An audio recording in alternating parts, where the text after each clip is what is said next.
Welcome to the deep dive. We're here to tackle those complex health topics and, well, really pull out the key insights you need.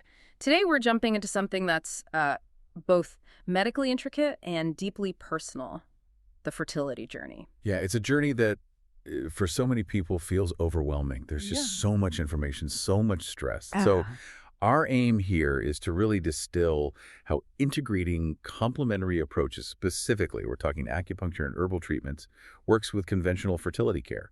And we're looking at a model that's actually gaining some serious traction in the medical world. definitely. And our sources today, they're centered on a really interesting place, the Berkeley Center for Reproductive Wellness in New York.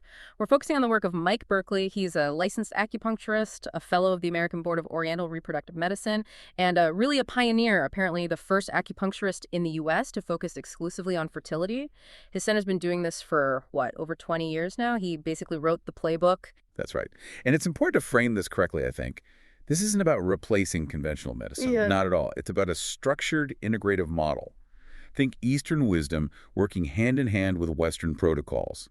The goal is purely optimizing the biological environment for success, whether that's conceiving naturally or using RT, like IVF. Okay. So let's unpack that core mechanism right away. You hear acupuncture for fertility, and honestly, the first thing most people think is just stress reduction. And our sources do say, yes, stress reduction is definitely part of it, a vital part.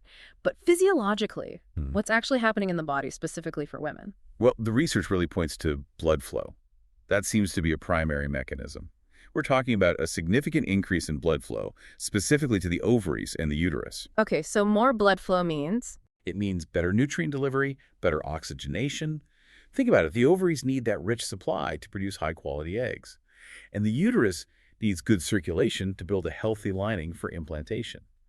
Sometimes, especially with age or stress, that circulation can be, well, sluggish. Acupuncture seems to act almost like a vasodilator in those specific areas, really optimizing that microenvironment. Got it. So it's not just feeling relaxed, it's physically changing the conditions, improving the infrastructure, basically. Exactly, the infrastructure. And that improvement extends to hormones, too. Acupuncture appears quite effective at helping regulate the HPO axis, that's the hypothalamic pituitary ovarian axis, the control center for reproductive hormones. By sort of calming and balancing that system, it can help normalize ovulation cycles, makes the body more predictable, whether you're trying naturally or using meds for IVF. Mm-hmm. And what about those really tough diagnoses like PCOS or endometriosis? They often feel like such major hurdles. Right.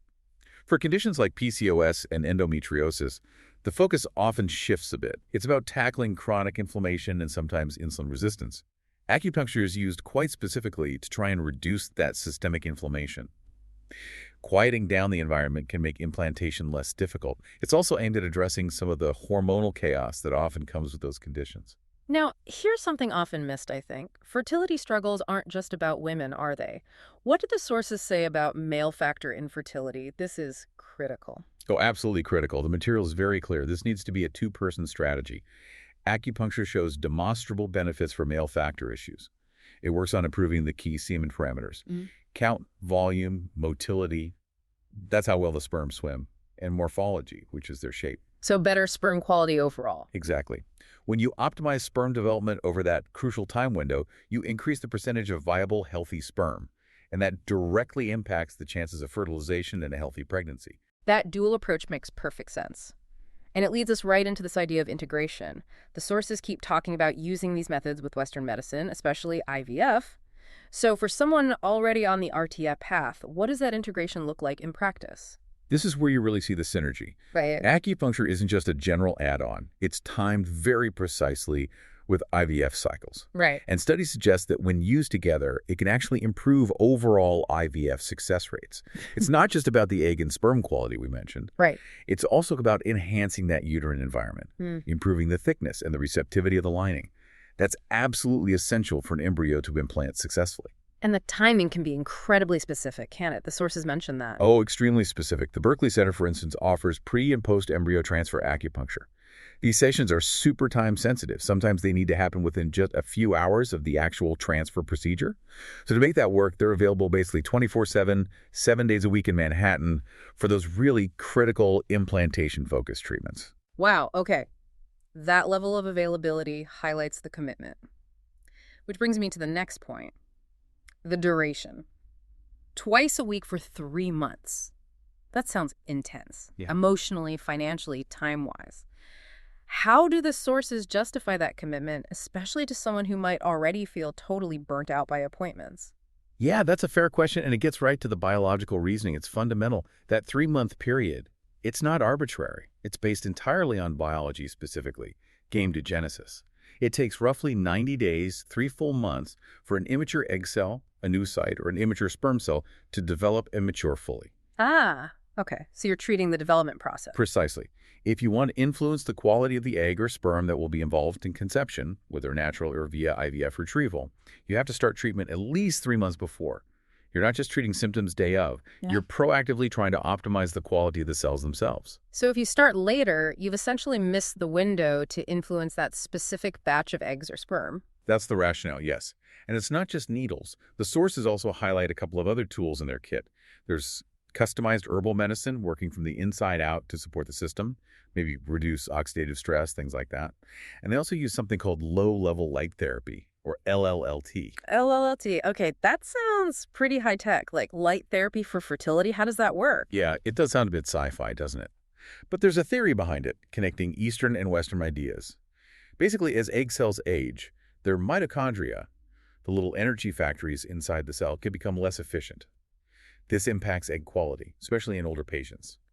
LLLT involves applying specific wavelengths of light, usually near infrared, to the abdominal area over the ovaries.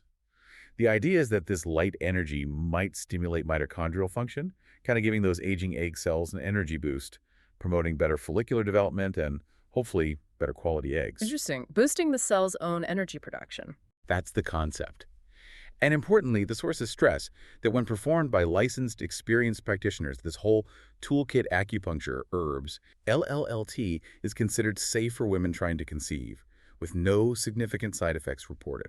Okay, safety is key.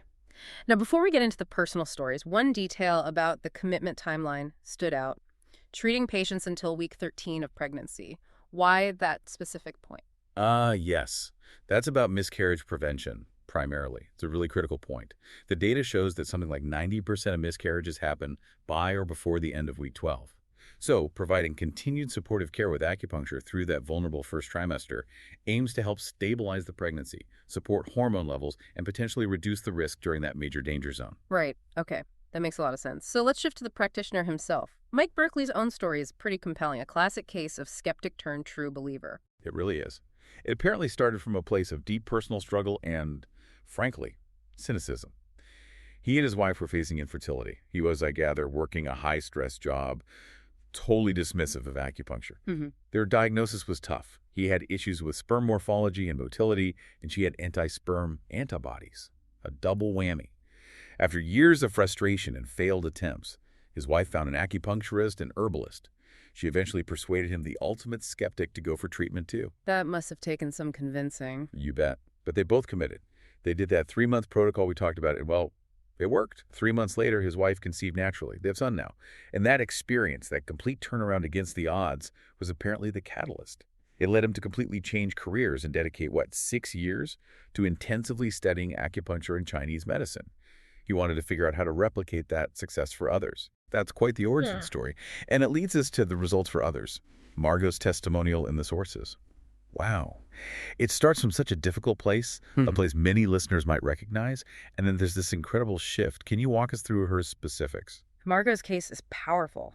She was 39, and her numbers were daunting. An FSH level of 21. Which is very high. Very high, yeah. It signals the ovaries are struggling. And her AMH was 0.12. Extremely low, diminished ovarian reserve, basically. Exactly. Clinically defined as severely diminished ovarian reserve. Very few eggs left. And the quality was presumed to be low. On top of that, her husband had his own issues, low count, poor motility, and sperm DNA fragmentation. So, challenges on both sides. That's just a heartbreaking prognosis to receive. So tough. Incredibly tough. And they went through it. 3 grueling rounds of IVF egg retrieval. The result, only 2 embryos made it to the blastocyst stage, which you need for transfer.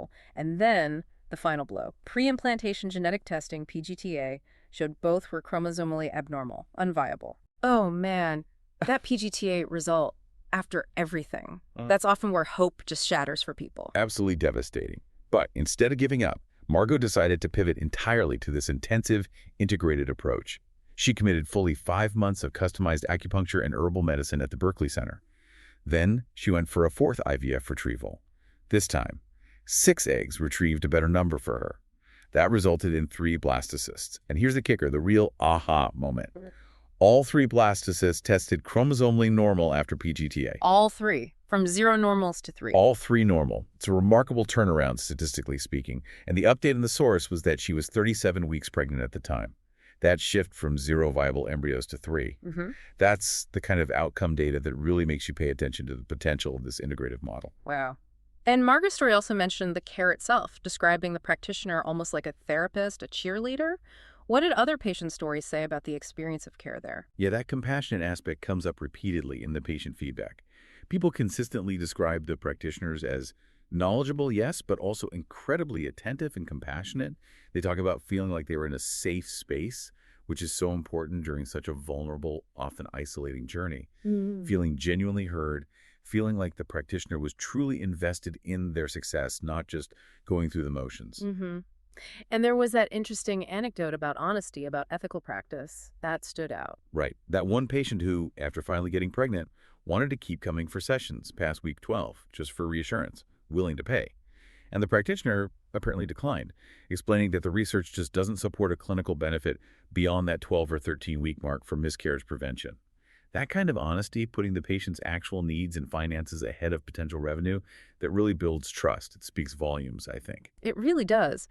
Now, seeing Eastern and Western medical pros working together so closely, especially in a field like reproductive medicine, isn't always common. What did the sources say about the center's reputation among conventional MDs? There was another striking aspect. The credibility seems quite high. We're not just talking anecdotal mentions.